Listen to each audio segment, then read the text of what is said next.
ঢাকা প্রকৌশল বিশ্ববিদ্যালয়ে আন্দোলনের পঞ্চম দিনে কমপ্লিট শাটডাউন ঘোষণা করেছেন শিক্ষার্থীরা। পটুয়াখালী বিজ্ঞান ও প্রযুক্তি বিশ্ববিদ্যালয়ে উপাচার্যের পদত্যাগের দাবিতে চলছে আন্দোলন। এদিকে এক সপ্তাহ পর আজ অনেকটাই শান্ত জাহাঙ্গীরনগর বিশ্ববিদ্যালয়।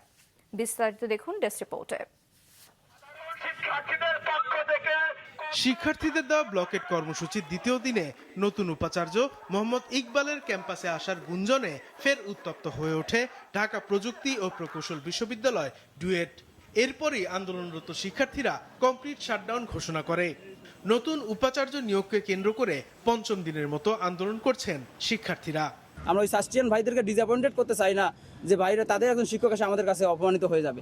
সো আমরা তাকে সুসম্মানের সহিত আমরা স্যারকে অনুরোধ করতেছি, স্যার আপনি আপনার জায়গা থেকে আপনার এই নিয়োগ আপনি নিজেই প্রত্যাহার করে সরে দাঁড়ান।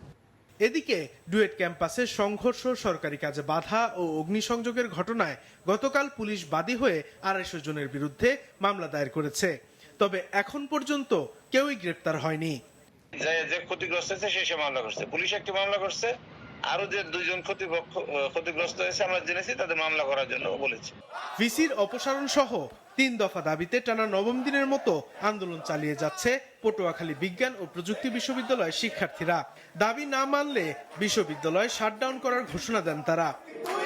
এদিকে এক সপ্তাহের অচল অবস্থার পর সকাল থেকে অনেকটাই শান্ত জাহাঙ্গীরনগর বিশ্ববিদ্যালয় ক্যাম্পাস। এক শিক্ষার্থীকে ধর্ষণ চেষ্টা ও হত্যা চেষ্টায় অভিযুক্ত বহিরাগতকে আইনের আওতায় আনার দাবিতে আন্দোলন শুরু হয়। তবে এখন পর্যন্ত অভিযুক্ত ব্যক্তিকে গ্রেপ্তার করা যায়নি। সাদেকুর রহমান সিদ্দিকী, মাছরাঙা, নিউজ ডেস্ক।